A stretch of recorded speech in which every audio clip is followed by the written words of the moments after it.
ലോകം മുഴുവൻ ഫിറ്റ്നസിൽ കോൺസെൻട്രേറ്റ് ചെയ്യുന്ന ഒരു കാലം എത്തി.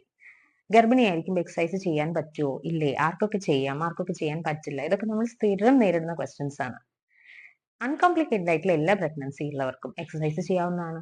പക്ഷേ നേരത്തെ വേദന വരുന്ന ആൾക്കാർ, ഗർഭാശയത്തിന്റെ മുഖം കുറച്ച് ഷോർട്ടായിട്ട് സർവൈക്കൽ ഇൻകോമ്പറ്റൻസ് ഉള്ള ആൾക്കാർ, അമിതമായ BP ഉള്ള ആൾക്കാർ, ശ്വാസകോശ സംബന്ധമായ പ്രോബ്ലംസ്, അതേപോലെ ഹൃദ്രോഗം, ഇങ്ങനെയൊക്കെയുള്ള ആളുകൾ, അതോടൊപ്പം തന്നെ സിവിയർ അനീമിയ ഉള്ള ആൾക്കാർ, ഇങ്ങനത്തെ ആൾക്കാരെ എക്സസൈസ് ഒന്ന് മാറ്റിവെക്കാം.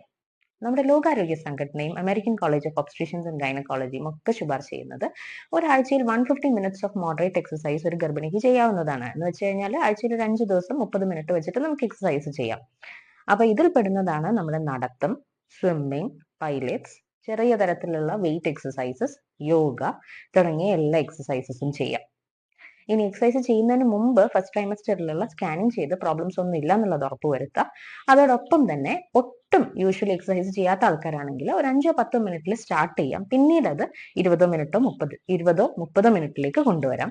അതോടൊപ്പം തന്നെ വിഗറസ് ആയിട്ട് നേരത്തെ വർക്ക്ഔട്ട് ചെയ്തിരുന്ന ആൾക്കാരാണെങ്കിൽ പ്രഗ്നന്റ് ആയി കഴിഞ്ഞാൽ അതൊന്നൊരു മോഡറേറ്റ് എക്സസൈസിലേക്ക് കുറയ്ക്കാം. ഡെലിവറി എളുപ്പമാക്കാൻ നമുക്ക് ചെയ്യാൻ പറ്റുന്ന എക്സസൈസസ് ആണ് സ്ക്വാറ്റിംഗ്, ഡീപ് സ്ക്വാറ്റിംഗ് എക്സസൈസസ്, അതോടൊപ്പം തന്നെ യോഗ പോലുള്ള കാര്യങ്ങൾ, പെൽവിക് ഫ്ലോർ എക്സസൈസസ്, ഇതെല്ലാം ചെയ്യാം. എക്സസൈസ് ചെയ്യുന്നതിലൂടെ നമുക്ക് സ്ട്രെസ്, ക്ഷീണം, ആങ്സൈറ്റി, ഡിപ്രഷൻ ഇതെല്ലാം വരുന്നത് കുറയ്ക്കാനും കഴിയും.